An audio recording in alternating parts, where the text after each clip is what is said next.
barabaraan kana hoo maaltu fide? Duratti meera wada gachuu baate. Barabaraan egaa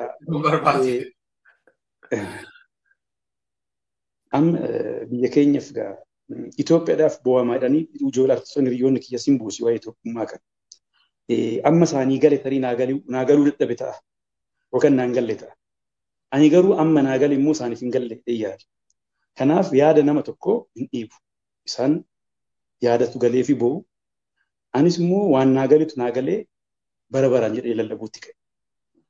Kanaaf dhugaan kan abbaati ammas ta'u yoo Oromiyaan jiraatte biyyi kun jiraachuu danda'a. Biyya guddaa keessa teessee Oromiyaa kana diigdee Oromiyaan bittinnaa'ee biyya ati ijaartu hin qabdu. Anaaf naannoo jettee kan ati fudhattu biyya guddaa qabna waan ta'eef warra nu cinaa jiru kanatu naannoo keenya naannoo Oromiyaa isaan wajjin walitti ida'amnee Itoophiyaa taana malee biyya guddaa kana gabbuustee gabbaanii warri haasa'u jira gaazexeessitoonni adda bahanii akka waan irra deebi'ee waan tokko gaafa haasa'u of gurguruu yookaan fedhii biraa feemasummaa biraa barbaadu fakkaata. An nama akkasii cinqamu miti. Beekamtiin ani uummata kiyya biraa qabu kanan maarraatu nagaa kana caala waan hin fiduu hin qabu. Garuu dhugaa saba kiyyaatiif falmuun dirqama. Because kanan Ali Birraa irraa baradhe. Nuurraa kanan baradhe. Zarihuun fa'aarraa. Ilfinish Qannoo fa'aa. Warra guguddaan fuuldura jiran artistoota guguddaarraa kanan baradhe. Malee sodaa soba uummata ofii ganuu sanan barre waan ta'eef ilmi abbaa fakkaata. Anis bakka isaan dulloomanitti ana qofaa miti immoo hiriyoonni kiyya artistoonni hedduutu jira akka gartee qeerroon guddatee dhufee amma aartiin Oromoo sadarkaa nama amansiisu artistoonni Oromoo uummata isaaniidhaaf falmuudhaaf laphee ol qabattee deemti. Nuti jirra ana qofaa miti. Sirba kiyyaras barabaraan ani siin jiraan jenne ani sii jiraan jenne nuti ilmaan kee jirran jedhe waan ta'eef kanaaf kana gochuun dirqama yerooti. Kanaafan jedhe. Namni mana ofii ijaaree ollaa hojii jiraata malee mana ofii diigee gabbahee badhee taa'ee ollaa ni gochuudha yaadni hojii gala jedhee. Dhugaa. Inni gama biraa ka artistoonni Itoophiyaa faarsaniin alatti warri poolitikaa immoo tarii maappiilee garaagaraa hin argita ta'a gaafa gabbahaniitiin ibsa garaagaraa illee kennan hin argita ta'a. Ganamaa galgala Oromiyaa sana akkatti diigani wanni yeroo baay'ee hawwan maappiin dhiyoo tana bahee yoo argitee jiraatte asii shawaa qofa jedhanii akka yeroo dargii duraan waamamu san asiin gara muraasa walitti hidhee Oromiyaa kana bakka jahamoo maalitti qoode. I think erga haasaa maappiin achi booda as bahee tibbuma albamiin sun hojjetame booda singilii sun hojjetame booda as bahee tarii si dhiphisaa ture wanni warri siyaasaa Itoophiyaa takkatti haasa'u kuni. Egaa ammaati kan haasoftu artistii waliin haasa'a nama siyaasaa wajjin haasa'aa jirtu. Akka dhuunfaa tokko akka artistii. Fireemuma aartii keessa sonaa goote natti tola. Bara jawween hammaatu lootuutu mataa akka qabata warri keenya. Kana hin sodaatinis waan haasa'ameef hin ta'u waan hin taane waan hin taanetti hin bu'u. Keessa gallee qolarraa kaasnee haasofna hin haasofnu. Garuu shakkiin qabu wanni akkasiin taa'ee sin amanu hin ta'us. Gaaffii biraatti osoo adeemte natti tola. Waan hin taane egaa. Biyyi kun diigamee Oromiyaan baddee biyyi Itoophiyaa jedhamtu hin jirtu abadan. Kanaaf biyya kana kurfeessanii biyya kana ijaaranii guddisaniiti Itoophiyaa guddoo san arguu dandeessa malee biyya guddaa diigdee Itoophiyaa adoon. Jechan ittiin ibsuun qabu kan. Waan hin jechuu qabee sirba kiyyaan jedhee eengaddas intarviidhaan dubbadheeraa kanumarra deddeebinee haasa'uun sodaa fakkaata. Waan tokkorra yeroo baay'ee deddeebisee yeroo keenya balleessi.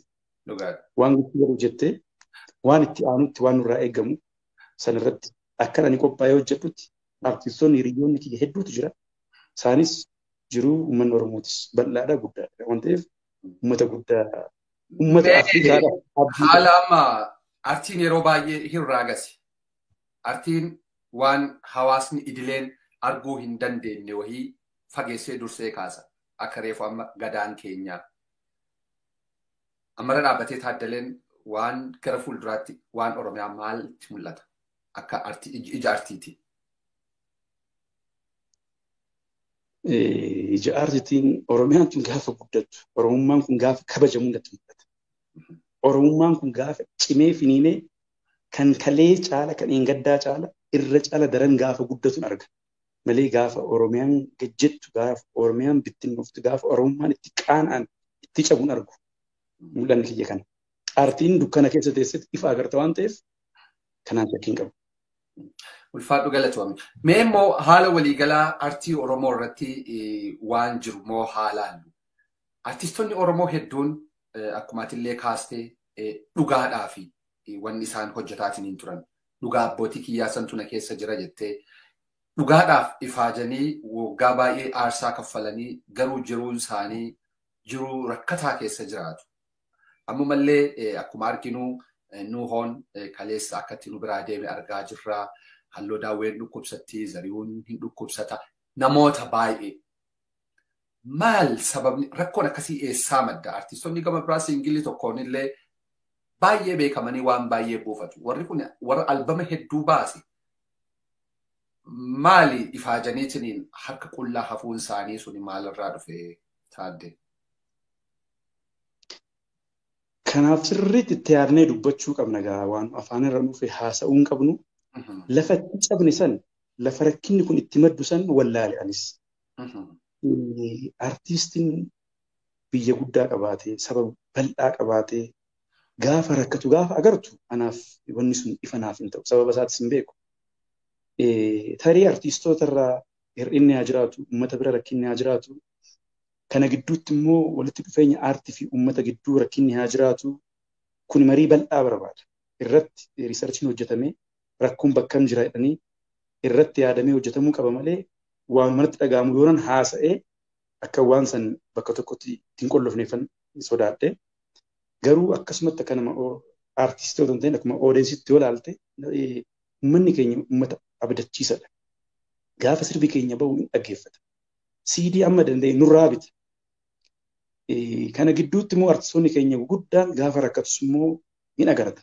Artiistiin Oromoo ani ofiif hojjete jireedhee yaadu. Of qabatee ofiif yaadee hojjetu uummataaf of kennee riskii fudhachuu qabu fudhatee bilisummaa uummata isaatiif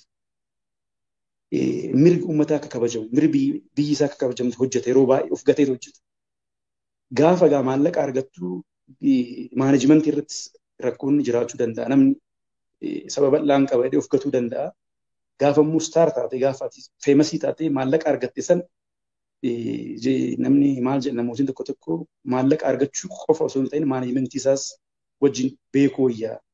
Kan xiqqaa argatee maanaji godhe santu caala kan guddaa argatee maanajimentii hin beekne waan jedhamutu jira. Egaa rakkinni artiistii uummatarraa maddas jedhee yaada. Uummanni keenya osoo qanani'ee jiruu bareedaa dureessa ta'ee jiraate amma fakkeenya artiistiin Ameerikaa yoo fudhattee ilaalte guddaadha. Jiruun isaa guddaadha. Maallaqni isaa kaffalamu guddaadha. Maaliif biyyi waan guddateef. Gaafa biyyi keenya guddate kuni jiruun artiitis hin jijjiiramedha yaada. Agasitti garuu uummanni keenyaa fi artiistiin keenya riqicha isaan gidduu jiru kanatu maal ta'ee anaafis gaaffidha. Akka artiistis immoo wanti hin qabnu waldaa cimaa tokko hin qabu. Waldaa cimaa tokko dhaabuudhaaf yeroo baay'ee yaallee itti milkoofne. Sababa isaatti sii kaasuu hin danda'a sababni isaa baay'eedha. Kanaaf osoo waldaa cimaa qabaannee osoo walitti dhufeenya gaarii qabaannee gaafa tokko miidhamu irratti ilaallu dafnee wal dhageenya haaluma qindaa'aa haala bittinnaadhaan deemna. Amma garuu aadaa san balleessuudhaaf aadaa fokkisaa san balleessuudhaaf artiistoonni amma jirru amma dandeenye walitti deemna. Amma dandeenye wal gargaarra. Amma dandeenye wal bira dhaabbanna. Kanaaf garuu akkamitti sirraa'uu qabaa paanaal diskashinii wayii peepparii wayii qophaa'ee rakkinni waan kanaa maal akka ta'e qoratame yoo irra gahame gaariidha. Yoo san ibsuu wayya malee amma diffaa hin gochuu danda'u. Yoo xiqqaate artiin Oromoo sadarkaa walitti dhufuutti yoo xiqqaate sadarkaa hawwisootti waggaa 50 ol lakkaa'eera. Waan nam tokkee qofaan irra darbeetiin hojjetamu jechaadha. Maaltu jaarmaya guddaa dhoogge artii Oromoo? Maaliif walitti dhufanii jaarmaya jabaa tokko uummatanii wal bira dhaabbachuun rakkoo walii irratti haasa'uun dhoogge? Irra caalaan wal keessa jirra naan galu waan isaa. Ani fakkeenya wayii sii kaasa. Biyyoota waggaa 5 dura waldaa wayii dhaabuudhaaf yaalii goone tattaafachaa ture. Walluma keenya keessaa namni wayii waldaan kun yoo dhaabbatee ani hin jiru jechuudha. Nurratti hojjechaa ture. Nu bira jiru. Abaluudha maalii kaasuu hin barbaadu. Waldaa diiguu aadaan itti qaba. Jedhee kasii mormus faana gurmaa. Kan haqaan immoo gurmaa'utu jira. Kan haqaan rakkina aartii Oromoo baasuudhaaf akkaataa itti kurfeessines aartistiin Oromiyaa irra jiru hundi akkaataa itti fayyadamu. Kan xiqqoo ikonomikaali strong ta'ee isa daka jiru taalantii qabaatee humna hin qabne san akka harka qabu. Ittiin bulmaatni fi karoorri isaa guddaatu. Isumallee osoo hin kurfeessin karaa irratti hafe. Amma gaa dhuunfaa keenyan walitti deemne warri walitti dhiyeenya qabnu warri sammuu poozitiivii qabu walitti dhufnee akkasuma waliin deemaa jirra. Gara fuulduraa maaltu ta'uu qabas jedhee akkasitti barii guddaatu barbaachisa. Oduu qaamni biraa interfeeriin godhin achi keessatti. Qaama si diiguutti karaa hin taane si keessa galee nu diiga. Gareen tokko garee biraa keessa deemaa, gareen tokko garee tokko irratti olola gaggeessaa sababa adda addaatiin walirraa fagaata. San immoo miidhaa isaa agarreera. Bittinnaa'uun aartii Oromoo uummata keenya bira ga'ee miidhaa fida. Kanaaf walitti dhufuun fedhii osoo hin ta'in dirqama. Dirqama yeroo waan ta'eef walitti dhufee wal gaafachaa jirra, irratti haasaa jirra. Gara fuulduraa yoo rabbi nu gargaare waldaa cimaa wayii dhaabne uummata keenyas gargaarra jenneeti abdii qaba. Tariitii artistoonni keenyaa dhugaadha. Artii ajaa'ibaa hojjetanii ijoolleen baay'ee nama dinqisiisan jiru. Waldaan gaarii waan hin jirreef akka itti jajjabeessitu iyyuu hin jiru. Akka caalmaa hojjetaniif wanti nuti waliin haasa'an iyyuu hin jiru. Hamma muraasenumayyuu artii san waggoota 5-6 darban xiqqoo jajjabeesseera jedheetiniin kan yaadu dhaabbata Bashaatuu Tola Maariyaam. Bashaatuun namoota nam-tokkeedhaan siingilii hojjetanillee albamii hojjetanillee wantoota garaagaraa irratti badhaasota waggaatti qopheessitii turte. Tarii isiilleen waggaa muraasa booda dadhabuu dandeetti. Hifadhe ka jettu dhaga'eera waan ta'eef. Ispoonsara argachuun mallaqumayyuu argachuun baay'ee rakkisaa ture waan ta'eef. Haala kanaan walitti fidanii nama gargaaruu nama waan jabaa hojjete badhaasuun waanuma baay'ee murteessaadha. Tarii wanti bakka haasa'amaa jiru arge keessaa Bulloo Gift ka jedhu yoo sangee taahuuniif deeggarsi qophaa'aa jiraachuu dhaga'e. Warra koree waan san keessa jiru keessaa situ nam tokko dhaga'e. Achirraa maal nuu himtame wanti akkasii sun hammam tokko nama onnachiisa. Deeggarsa miti. Deeggarsa miti. Badhaasa. Badhaasa. Wanni kun uummata irraa ka'ee mucaatu milkaa'ee sirbatu milkaa'ee sirba bareedaa sirbe sirbi sun immoo milkii argate. Kanaaf mucaa kanaan teenkii jechuu qabna waan jedhu uummata irraa ka'e uummata bal'aa irraa ka'e. Biyya alaatirraa wanni akkasii ka'ee namootiin waan akkasii jalqaban jirani. Sana booda biyya keessatti illee akkaawuntiin nuuf haa banamu jedhanii gaaffii uummataa jira jedhee jimaatu natti hime anatti. Jimaatu artisti gadaatu natti hime. Uummanni biyya keessatti akkaawuntiin nuuf haa banamu awwaardii kanarratti badhaasa kanarratti hirmaachuu barbaanna. Waan jedhutu ka'aa jira waan ta'eef nuti immoo si filannee galaanaa filannee masarat filannee sababni isaa immoo bakka waan isin amannuuf jedhanii kun aadaa baramuu qabuudha. Nama hojjete gaafa ati badhaastee galatoomettuuni tokkoffaa mooraalii inni hin cima irra caalaa akka hojjetu isa kakaasaa. Warra jalaa dhufuutis immoo haamilee guddaa ta'a. Warra nu fuuldura jiru aartiin keenya sadarkaa kanarratti gaafa gahee argan isaanis hojiin keenya galma gaheedhanii waan yaadaniif ani gaaffii kana fudhadheetinan galaana fi masarata hojiin akkaawuntii bannee waan achirraa argamu saniin egaa waan gochuudhaaf qabnu murteessine kana goona hin jenne waan achirratti walitti qabamu sanirraa kaanetti badhaasa wayii yoo sidhaan galatoomii teenkii jechuudhaaf waan sana gochaa jira. Sirbi yoo sani Bulloon yookaan ammoo Sadin Obsaadha maqaan isaa tariitii deebi'ee Bulloo ta'eeyyuu hawaasni egaa artii akka fedhetti diffaayin godhata. Gara miiliyoona 4 caalee jira. Miiliyoona 5 siqaa jira. Akkasumas sirbumti keetiyyuu 7 keessatti miiliyoona 1 ga'eera. Hammam tokko hamilee namaallee aadaa namni kenna yuutuubii ilaalu aadaan isaan jiru dhugaa dubbachuudhaaf.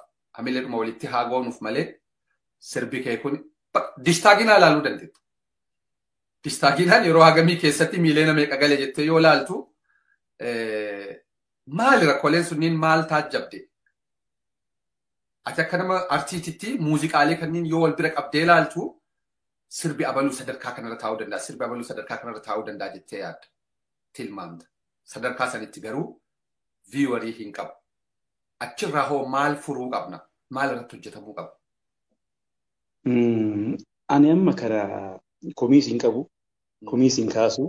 Koomentii komiisii. Maaliif seete? Ani waan baay'ee laala. Gaara duuba maalidhaan ija gaara duuba waan agarre mutaadhaan of keessaa yaasu warri Harargee. Uummanni keenya Harargee. Ani amma achirratti laayikii isaa achirratti baay'ee isaa yoo baay'ee ilaalamu atleast akka namaatti waan ani hojjedhu uummanni keenya naa jaalatte jechuu dandeessa. Ani kalee ilaala duubatti deebisee har'aa miti kanan ilaala. Gaafa artistoonni biyya biraa artistoonni afaan saba biraa muuziqaa isaanii riikoordi godhanii maallaqatti gurguran Ari birraafaa maallaqatti gurguran. Hooks gitaariidhaan muuziqaa isaanii hojjetaniiti uummataaf baasii kisii keessaa baasetti uummata isaatiif dhaggeeffadhaa waliin gahaa jechaa ture. Har'a aartiin Oromoo maalirra jira? Wareegama Ali Birraat fi Nuhuun faan artiistonni guguddaan nu dura jiran kaffalan santu daandii santu har'aan yoo xiqqaate bakka san hin jiru. CD keenya gurguruu dandeenya. Amma ta'e hojjennee argachuu dandeenya. Sun rakkoon ta'u. Isaanuu san darbaniiru. Amma rakkinni kun uummata komachuu sun kanarraa kan gaabbii akkamitti nuti xiqqaachuu qabna, guddisuufii qabna, waan keenya guddisuu qabna jedhee kan xiqqeeffachuu qabu uummata. Xiqqeeffatee waan akkasii kan hojjechuu qabu uummata malee nuti maaltu nurraa eeggama? Anarraa maaltu eeggama? Waan narraa eeggamu qooda Oromummaa kiyya bahuu qofa. An sana baheera. Maallaqa isaarraa muuziqaarraa guyyaa tokko maallaqa argadhee hin beeku. Maallaqan yeroo biraa bakka biraatirraa hojjedhee fiduun muuziqaa afaan Oromooti irratti, muuziqaa afaan abbaa kiyyaati irratti investi godha. Duratti sii kaaseera. Waanan sirbuufan qaba malee birrii waan barbaadan chaayinaa nagaduu hin danda'a. Waggaatti chaayinaa gizee shan kunan deebi'ee miiliyoona guddaan fidaa. Waa'ee biizinasa irratti galanni isaa ga'uuban weeltirendiidhaan magaalaa keessatti guddadhee biizinasa nan beeka. Maallaqa argachuu fi muti kanan hojjetu. Waanan hojjechuu qabu assaayimentii hangafoonni kiyya naa kennan san amma galma ga'utti, amma bakka barbaannu san ga'utti sirbuun dirqama kooti. Waan irraa eegamu san hojjedhee uummata kiyya biraan ga'uun dirqama kooti. Dhaggeeffachuu dhiisuun gahee uummata bal'aati. Kanumaan isin jechuu danda'a.